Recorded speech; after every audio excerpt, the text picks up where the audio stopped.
നമസ്കാരം. ഡെയിലി അപ്ഡേറ്റിലേക്ക് സ്വാഗതം. 2026 ജനുവരി മാസം 1-ാം തീയതി മുതൽ സാധാരണക്കാരെ ബാധിക്കുന്ന കുറച്ച് പ്രധാനപ്പെട്ട കാര്യങ്ങളുണ്ട്. എല്ലാവർക്കും ലഭിക്കേണ്ട ആനുകൂല്യങ്ങൾ, അതോടൊപ്പം തന്നെ നമ്മൾ അറിഞ്ഞിരിക്കേണ്ട, ചെയ്തിരിക്കേണ്ട പ്രധാന കുറച്ച് കാര്യങ്ങളും ഈ വീഡിയോയിലൂടെ ചുരുക്കി പറയുകയാണ്. എല്ലാ മലയാളികളും ഈ വീഡിയോ മുഴുവനായിട്ട് കാണാം. ഇതുപോലുള്ള ഡെയിലി അപ്ഡേറ്റുകൾക്ക് വേണ്ടിയിട്ട് ഈ ചാനൽ ഒന്ന് സബ്സ്ക്രൈബ് ചെയ്ത് വെച്ചോളൂ. കൂടാതെ വീഡിയോ ഇഷ്ടപ്പെടുവാണെങ്കിൽ ലൈക്ക് കൂടെ ചെയ്യുക. ഈ വീഡിയോ നിങ്ങൾക്ക് ഉപകാരപ്രദമായെങ്കിൽ നിങ്ങളുടെ ഫ്രണ്ട്സിനും റിലേറ്റീവ്സിനും കൂടി ഒന്ന് ഷെയർ ചെയ്ത് കൊടുക്കുക. ഏറ്റവും ആദ്യത്തെ പ്രധാനപ്പെട്ട അറിയിപ്പ്: സാമൂഹ്യ സുരക്ഷ ക്ഷേമ പെൻഷൻ ഗുണഭോക്താക്കൾക്കുള്ള കേന്ദ്ര സർക്കാരിന്റെ വിതരണം നിലവിൽ ഇപ്പോൾ ആരംഭിച്ചിരിക്കുകയാണ്. സാങ്കേതിക തടസ്സങ്ങൾ മൂലം മുമ്പ് മുടങ്ങിപ്പോയ 200 രൂപ മുതൽ 500 രൂപ വരെയുള്ള ധനസഹായമാണ് ഇപ്പോൾ ആധാർ അധിഷ്ഠിത ബാങ്ക് അക്കൗണ്ടിലേക്കും നേരിട്ടും കൈമാറുക. ഏകദേശം 8 ലക്ഷത്തോളം വരുന്ന ഗുണഭോക്താക്കൾക്കാണ് ഇതിന്റെ പ്രയോജനം ലഭിക്കുക എന്നതിനാൽ തന്നെ അർഹരായവർ ബാങ്ക് അക്കൗണ്ടുകൾ പരിശോധിക്കേണ്ടതാണ്. ഇതോടൊപ്പം തന്നെ വിധവാ പെൻഷൻ, അതോടൊപ്പം തന്നെ അവിവാഹിത പെൻഷൻ എന്നിവയൊക്കെ തന്നെ കൈപ്പറ്റുന്നവർ തങ്ങൾ പുനർവിവാഹം ചെയ്തിട്ടില്ല എന്നുള്ള ഒരു സാക്ഷ്യപത്രം വില്ലേജ് ഓഫീസറുടെ കയ്യിൽ നിന്നും അക്ഷയ സെന്റർ വഴിയൊക്കെ നിങ്ങൾക്ക് അപ്ലൈ ചെയ്യാനായിട്ട് പറ്റും. അതും കൂടി മേടിച്ച് നിങ്ങളുടെ ആധാറിന്റെ പകർപ്പും ബന്ധപ്പെട്ട പഞ്ചായത്ത് അധികൃതർക്ക് കൈമാറേണ്ടതാണ്. നിശ്ചിത സമയത്തിനകം ഈ രേഖകൾ സമർപ്പിക്കാത്തവരുടെ പെൻഷൻ ആനുകൂല്യങ്ങൾ തന്നെ താൽക്കാലികമായിട്ട് തടസ്സപ്പെട്ടേക്കും. എന്നാൽ 60 വയസ്സിന് മുകളിൽ പ്രായമുള്ളവർക്ക് ഈ സാക്ഷ്യപത്രം ഹാജരാക്കുന്നതിന് ഇളവുകൾ അനുവദിച്ചിട്ടുണ്ട്. പെൻഷൻ സംബന്ധിച്ചിട്ട് നിങ്ങൾക്ക് എന്തെങ്കിലും ഡൗട്ട്സ് ഒക്കെ ഉണ്ടെങ്കിൽ സേവന പെൻഷൻ സൈറ്റിൽ കയറുവാണെങ്കിൽ നിങ്ങൾക്കത് പരിഹരിക്കാനായിട്ട് സാധിക്കുന്നതാണ്. 2026 പുതുവർഷത്തിലെ ആദ്യ മാസമായ ജനുവരിയിലെ റേഷൻ വിതരണം പ്രഖ്യാപിച്ചിരിക്കുകയാണ്. സംസ്ഥാന പക്ഷ പൊതുവിതരണ വകുപ്പ് ജനുവരി മാസത്തിലെ നീല വെള്ള കാർഡുകൾക്ക് അരിവിഹിതത്തിന് പുറമെ മറ്റു 2 സാധനങ്ങൾ കൂടി ലഭിക്കും എന്നതാണ് ഒരു പ്രത്യേകത. അതോടൊപ്പം നീല വെള്ള റേഷൻ കാർഡുകൾക്കുള്ളവർക്കൊരു തിരിച്ചടി കൂടി ജനുവരി മാസത്തിലുണ്ട്. 2026 ജനുവരി മാസത്തെ റേഷൻ വിതരണം ജനുവരി 3 ശനിയാഴ്ച മുതലായിരിക്കും സംസ്ഥാനത്ത് ആരംഭിക്കുക എന്ന് ഭക്ഷ്യവകുപ്പ് അറിയിച്ചിരിക്കുകയാണ്. അതുപോലെ ജനുവരി, ഫെബ്രുവരി, മാർച്ച് ക്വാർട്ടറിലെ മഞ്ഞ, പിങ്ക്, വെള്ള റേഷൻ കാർഡുകാർക്ക് മണ്ണെണ്ണ വിഹിതം അനുവദിച്ചിട്ടുണ്ട്. AYY മഞ്ഞ റേഷൻ കാർഡിനും 1 ലിറ്റർ മണ്ണെണ്ണയും, പിങ്ക്, നീല, വെള്ള റേഷൻ കാർഡ് ഉള്ളവർക്ക് 1/2 ലിറ്റർ മണ്ണെണ്ണയുമാണ് ഈ ത്രൈമാസ കാലയളവിൽ ലഭിക്കുക. വൈദ്യുതി ഇല്ലാത്ത വീടുകളിലെ കാർഡുകൾക്ക് 6 ലിറ്റർ മണ്ണെണ്ണ ലഭിക്കുന്നതാണ്. ഇനി ഓരോ വിഭാഗം റേഷൻ കാർഡുകാർക്കും ജനുവരി മാസത്തിൽ ലഭിക്കുന്ന റേഷൻ വിഹിതങ്ങളുടെ അളവുകൾ നോക്കാം. അന്ത്യോദയ അന്നയോജന മഞ്ഞ റേഷൻ കാർഡിന് ജനുവരി മാസത്തിലെ 30 കിലോ അരിയും 2 കിലോ ഗോതമ്പും സൗജന്യമായും, 3 പാക്കറ്റ് ആട്ട 7 രൂപ നിരക്കിലും, 1 കിലോ പഞ്ചസാര 27 രൂപയിലും ലഭിക്കും. മുൻഗണന വിഭാഗം PHH പിങ്ക് റേഷൻ കാർഡ് ഓരോ അംഗത്തിനും 4 കിലോ അരിയും 1 കിലോ ഗോതമ്പും സൗജന്യമായി ലഭിക്കും. കാർഡിന് അനുവദിച്ചിട്ടുള്ള ആകെ ഗോതമ്പിന്റെ അളവിൽ നിന്നും 4 കിലോ കുറച്ച് അതിന് പകരം 4 പാക്കറ്റ് ആട്ട 9 രൂപ നിരക്കിൽ ലഭിക്കുന്നതാണ്. 4 അംഗങ്ങളിൽ താഴെയുള്ള കാർഡുകൾക്ക് ഗോതമ്പിന് പകരം ആട്ട മാത്രമായിരിക്കും ലഭിക്കുക.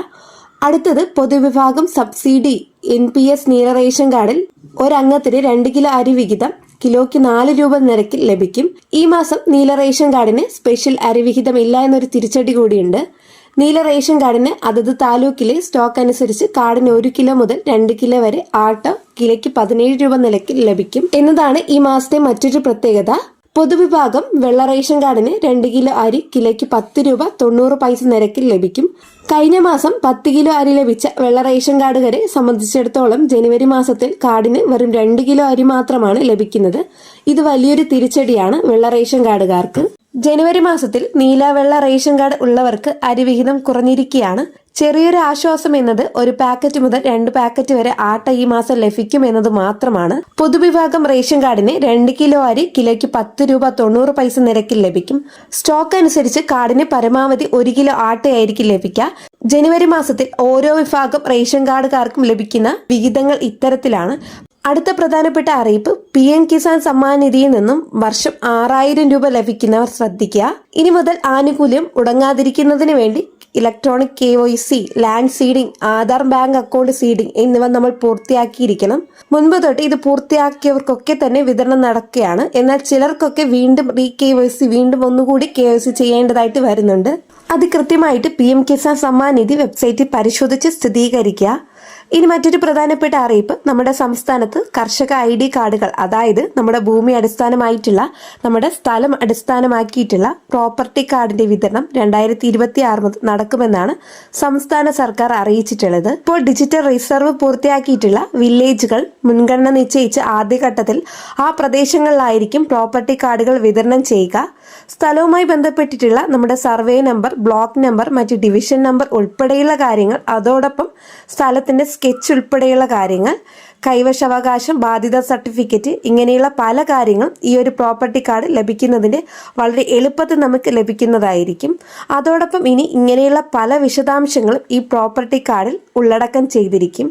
ഇതിലുള്ള പ്രത്യേക നമ്പറുകളും അല്ലെങ്കിൽ QR കോഡ് സ്കാൻ ചെയ്യുക വഴി അല്ലെങ്കിൽ പ്രത്യേക സംവിധാനങ്ങൾ വഴി കൃത്യമായിട്ട് നമ്മുടെ ഓഫീസ് അടിസ്ഥാനത്തിൽ, അതായത് വില്ലേജ് ഓഫീസിൽ എത്തിച്ചേർന്ന അല്ലെങ്കിൽ ഓൺലൈൻ സർവീസ് സെന്റർ വഴി അപേക്ഷകൾ വയ്ക്കുമ്പോൾ വളരെ വേഗത്തിൽ സ്കാൻ ചെയ്ത് വിശദാംശ ഉദ്യോഗസ്ഥർക്ക് മനസ്സിലാക്കാനും സാധിക്കുന്നതായിരിക്കും. പിന്നീട് പല രേഖകൾ ഉൾപ്പെടുന്ന ഒരു മാസ്റ്റർ കാർഡ് ചെയ്യുന്നതിന്റെ ഭാഗമായിട്ട് ഡെവലപ്മെന്റ് ചെയ്യുകയും ചെയ്യുന്നുണ്ട്. അടുത്ത മറ്റൊരു പ്രധാനപ്പെട്ട അറിയിപ്പ്, നമ്മുടെ സംസ്ഥാനത്തെ കർഷകർക്ക് കൃഷിക്ക് ആവശ്യമായിട്ടുള്ള ഉപകരണങ്ങൾക്ക് വേണ്ടിയിട്ടുള്ള അപേക്ഷകൾ 2026 ജനുവരി 1 മുതൽ സമർപ്പിക്കുവാൻ സാധിക്കുന്നതായിരിക്കും. കാർഷിക ഉപകരണങ്ങൾക്ക് 40% മുതൽ 50% വരെ സബ്സിഡി ഇട്ടാണ് ഈ ഒരു ആനുകൂല്യം ലഭിക്കുന്നത്. കേന്ദ്ര സർക്കാരിന്റെ കാർഷിക യന്ത്രവൽക്കരണ ഉപപദ്ധതിയിലൂടെയാണ് ഈ ഒരു പദ്ധതി നടപ്പിലാക്കുന്നത്. അപ്പോൾ ഇത്തരത്തിലുള്ള അഗ്രികൾച്ചറുമായിട്ട് ബന്ധപ്പെട്ടിട്ടുള്ള ഉപകരണങ്ങളൊക്കെ വേണമെന്നുള്ളവർക്ക് എത്രയും പെട്ടെന്ന് അപേക്ഷ കൊടുക്കേണ്ടതാണ്. ഇതിനു വേണ്ടിയിട്ട് നിങ്ങൾ സമർപ്പിക്കേണ്ട രേഖകൾ: കരമടച്ച രസീത്, സ്ഥലവുമായി ബന്ധപ്പെട്ട ആ രേഖയാണ് ഹാജരാക്കേണ്ടത്. ഗുണഭോക്താക്കളുടെ photo, Aadhaar, bank account details, ആക്റ്റീവായിട്ടുള്ള മൊബൈൽ നമ്പർ, ഇവയെല്ലാം തന്നെ നൽകേണ്ടതായിട്ടുണ്ട്. അടുത്ത അറിയിപ്പ് റേഷൻ കാർഡുമായിട്ട് ബന്ധപ്പെട്ടതാണ്. റേഷൻ കാർഡ് ഉള്ളവർക്ക്, അർഹതയുള്ളവർക്ക് BPL കാർഡിന്റെ വിതരണം എല്ലാം തന്നെ ആരംഭിക്കുന്നതായിരിക്കും. 2025 ഡിസംബർ 31 BPL റേഷൻ കാർഡിലേക്കുള്ള അപേക്ഷകൾ അവസാനിച്ചിരിക്കുകയാണ്. ജനുവരി മാസം മുതൽ അർഹതയുള്ളവർക്ക് BPL കാർഡുകൾ വിതരണം നടക്കുന്നതായിരിക്കും. അടുത്ത മറ്റൊരു പ്രധാനപ്പെട്ട അറിയിപ്പ്, ഗ്യാസ് സിലിണ്ടർ ഉപഭോക്താക്കളാണെങ്കിൽ, പ്രത്യേകിച്ച് ഉജ്ജ്വല യോജന ഗ്യാസ് കണക്ഷൻ ഉള്ളവരുടെ ഇലക്ട്രോണിക് KYC മാർച്ച് 31 അവസാനിക്കുകയാണ്. അതിനുശേഷം EKYC ചെയ്തെങ്കിൽ മാത്രമേ നമുക്ക് സബ്സിഡി ഉൾപ്പെടെയുള്ള ആനുകൂല്യങ്ങൾ ലഭിക്കുക. അതിനു മുമ്പ് തന്നെ സബ്സിഡി ഉപയോഗിക്കണമെങ്കിൽ EKYC ചെയ്യേണ്ടതാണ്. നമ്മൾ ഏത് ഏജൻസിയിൽ നിന്നാണോ ഗ്യാസ് എടുത്തിട്ടുള്ളത് അവിടെ നേരിട്ട് എത്തിച്ചേർന്ന് ഇലക്ട്രോണിക് KYC ചെയ്യേണ്ടതാണ്. അതോടൊപ്പം നിലവിൽ സബ്സിഡി ലഭിക്കാത്തവരാണെങ്കിൽ പോലും നിലവിൽ ഗാർഹിക ഗ്യാസ് സിലിണ്ടർ ഉപയോഗിക്കുന്നവർ എല്ലാം തന്നെ ഇലക്ട്രോണിക് KYC പൂർത്തിയാക്കേണ്ടതാണ്. അതിനുള്ള അവസാന തീയതി ഇപ്പോൾ അനൗൺസ് ചെയ്തിട്ടില്ല. അടുത്ത മറ്റൊരു പ്രധാനപ്പെട്ട അറിയിപ്പ്, ബാങ്കിന്റെ KYCയുമായിട്ട് ബന്ധപ്പെട്ടാണ്. സീറോ ബാലൻസ് അക്കൗണ്ട് ഒക്കെ ഉള്ളവർ, അതും നിലവിൽ ആക്റ്റീവ് അല്ലാത്ത ബാങ്ക് അക്കൗണ്ട് ഒക്കെയാണ് നമ്മുടെ കൈവശം ഉള്ളതെങ്കിൽ, അത്തരം അക്കൗണ്ടുകൾ വീണ്ടും ആക്റ്റീവ് ആക്കുന്നതിന് വേണ്ടിയിട്ട് EKYC ചെയ്തേ മതിയാവും. ആധാറിന്റെ ഒറിജിനലും ആധാറിന്റെ കോപ്പിയും അതോടൊപ്പം തന്നെ KYC ഫോം ഫിൽ ചെയ്ത് കൊടുക്കേണ്ടതുണ്ട്. ബാങ്കിൽ നേരിട്ടെത്തി വേണം ഇത് സമർപ്പിക്കേണ്ടത്.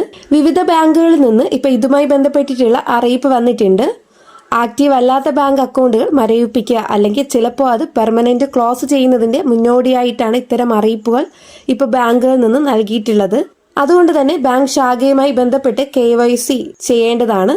ഇതുമായി ബന്ധപ്പെട്ട് നമ്മുടെ ഫോണിൽ അറിയിപ്പ് എത്തിച്ചേരുന്നതായിരിക്കും. അങ്ങനെയുള്ളവർക്ക് ബാങ്ക് ശാഖയുമായിട്ട് നേരിട്ട് അന്വേഷിച്ച് അതിനു വേണ്ടിയിട്ടുള്ള കാര്യങ്ങൾ പൂർത്തിയാക്കുക. ഏറ്റവും അവസാനത്തെ പ്രധാനപ്പെട്ട അറിയിപ്പ്, നമ്മുടെ സംസ്ഥാനത്തെ സ്ത്രീകൾക്കും യുവജനങ്ങൾക്കും 1000 രൂപ നൽകുന്ന പദ്ധതിയിലേക്കുള്ള അപേക്ഷകൾ സ്വീകരിച്ചു കൊണ്ടിരിക്കുകയാണ്. പ്രതിവർഷ വരുമാനം 1 ലക്ഷം രൂപയിലേക്ക് താഴെയുള്ള വാർഷിക വരുമാന സർട്ടിഫിക്കറ്റ് കൃത്യമായിട്ട് ഹാജരാക്കണം. ഇത്തരത്തിൽ അർഹതയുള്ള എല്ലാവർക്കും ഈ ഒരു 1000 രൂപയുടെ പദ്ധതിയിൽ അംഗമാകാനായിട്ട് സാധിക്കുന്നതാണ്. 18 വയസ്സ് മുതൽ 30 വയസ്സ് വരെയുള്ള യുവജനങ്ങൾക്ക് റേഷൻ കാർഡ് വ്യത്യാസമില്ലാതെയാണ്. ഈ സ്കീമുമായിട്ട് ബന്ധപ്പെട്ട് മറ്റു അറിയിപ്പുകൾ ഞാൻ മുമ്പ് ചാനലിൽ ഇട്ടിട്ടുണ്ടായിരുന്നു. വളരെ പ്രധാനപ്പെട്ട കുറച്ച് ഇൻഫർമേഷൻസ് ആണ്, ഡെയിലി അപ്ഡേറ്റുകളൊക്കെ ആയിട്ട് ഇന്ന് ഈ വീഡിയോയിലൂടെ ഷെയർ ചെയ്തിട്ടുള്ളത്. അപ്പോൾ വീഡിയോ നിങ്ങൾക്ക് ഉപകാരപ്പെട്ടു എന്ന് വിശ്വസിക്കുന്നു. വീഡിയോ നിങ്ങൾക്ക് ഉപകാരപ്പെട്ടെങ്കിൽ നിങ്ങളുടെ ഫ്രണ്ട്സിൽ റിലേറ്റീവ്സിനും കൂടെ വീഡിയോ ഷെയർ ചെയ്ത് കൊടുക്കുക. കൂടാതെ നെക്സ്റ്റ് ഡെയിലി അപ്ഡേറ്റുമായിട്ട് കാണാം. എല്ലാവർക്കും താങ്ക്